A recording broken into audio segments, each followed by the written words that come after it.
I feel so fortunate that my first job was working at the Museum of Modern Art on a retrospective of painter Elizabeth Murray.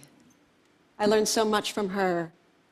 After the curator, Robert Storr, selected all the paintings from her lifetime body of work, I loved looking at the paintings from the 1970s.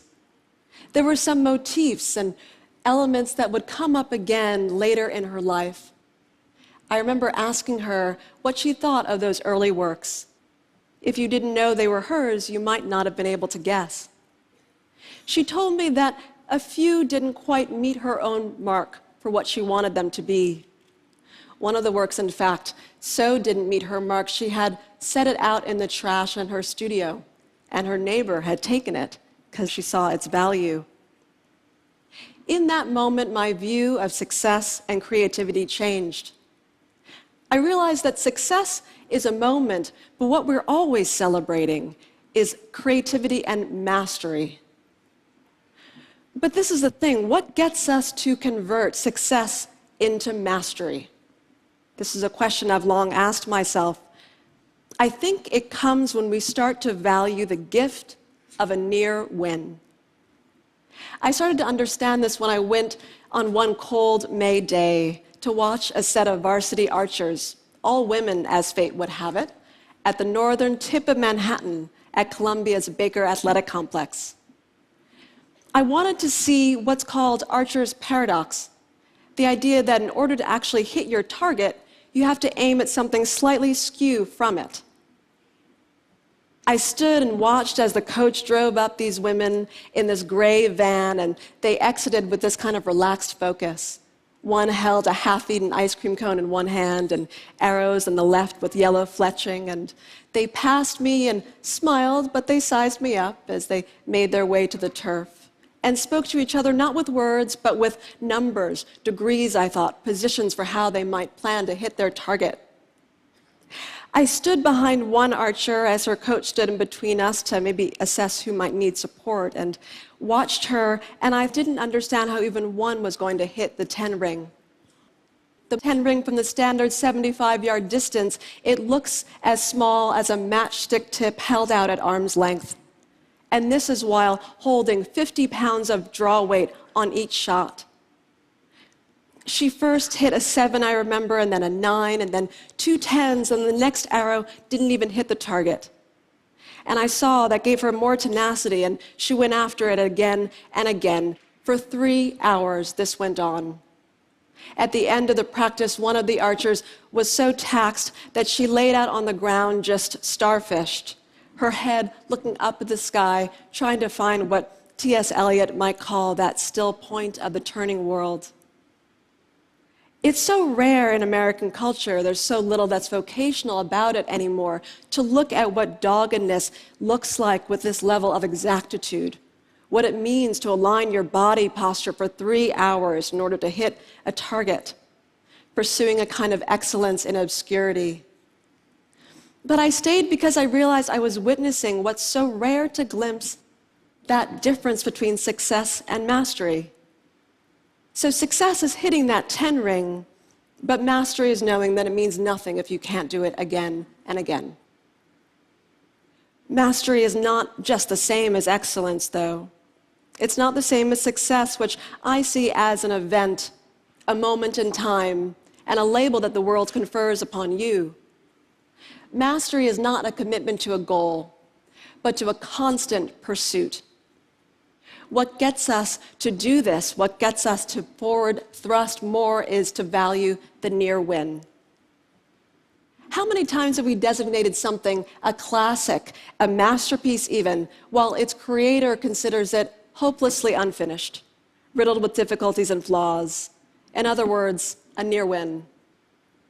Elizabeth Murray surprised me with her admission about her earlier paintings. Painter Paul Cézanne so often thought his works were incomplete that he would deliberately leave them aside with the intention of picking them back up again.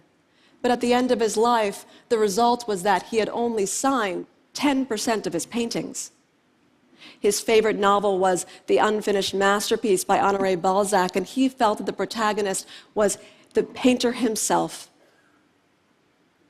Franz Kafka saw in completion what others would find only works to praise, so much so that he wanted all of his diaries, manuscripts, letters, and even sketches burned upon his death. His friend refused to honor the request, and because of that, we now have all the works we now do by Kafka. America, The Trial, and The Castle, a work so incomplete it even stops mid-sentence. The pursuit of mastery, in other words, is an ever onward almost. Lord, grant that I desire more than I can accomplish, Michelangelo implored, as if to that Old Testament God in the Sistine Chapel, and he himself was that Adam with his finger outstretched and not quite touching that God's hand. Mastery is in the reaching, not the arriving. It's in constantly wanting to close that gap between where you are and where you want to be. Mastery is about sacrificing for your craft and not for the sake of crafting your career. How many inventors and untold entrepreneurs live out this phenomenon? We see it even in the life of the indomitable Arctic explorer Ben Saunders, who tells me that his triumphs are not merely the result of a grand achievement, but of the propulsion of a lineage of near wins. We thrive when we stay at our own leading edge. It's a wisdom understood by Duke Ellington, who said that his favorite song out of his repertoire was always the next one, always the one he had yet to compose. Part of the reason that the near win is inbuilt to mastery is because the greater our proficiency, the more clearly we might see that we don't know all that we thought we did. It's called the Dunning-Kruger effect. The Paris Review got it out of James Baldwin when they asked him, "What do you think increases with knowledge?" And he said, "You learn how little you know." Success motivates us, but a near win can propel us in an ongoing quest. One of the most vivid examples of this comes when we look at the difference between Olympic silver medalist and bronze medalist after competition. Thomas Gilovich and his team from Cornell studied this difference and found that the frustration silver medalists feel, compared to bronze, who are typically a bit more happy to have just not received fourth place and not medaled at all, gives silver medalists a focus on follow-up competition. We see it even in the gambling industry that once picked up on this phenomenon of the near win and created these scratch-off tickets that had a higher than average rate of near wins, and so compelled people to buy more tickets that they were called heart stoppers and were set on a gambling industry set of abuses in Britain in the 1970s. The reason the near win has a propulsion is because it changes our view of the landscape and puts our goals, which we tend to put at a distance, into more proximate vicinity to where we stand. If I ask you to envision what a great day looks like next week, you might describe it in more general terms.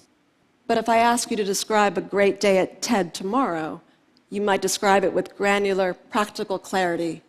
And this is what a near win does. It gets us to focus on what right now we plan to do to address that mountain in our sights. It's Jackie Joyner-Kersee who in 1984 missed taking the gold in the heptathlon by 1/3 of a second. And her husband predicted that would give her the tenacity she needed in follow-up competition. In 1988, she won the gold in the heptathlon and set a record of 7,291 points, a score that no athlete has come very close to since. We thrive not when we've done it all, but when we still have more to do. I stand here thinking and wondering about all the different ways that we might even manufacture a near win in this room, how your lives may play this out.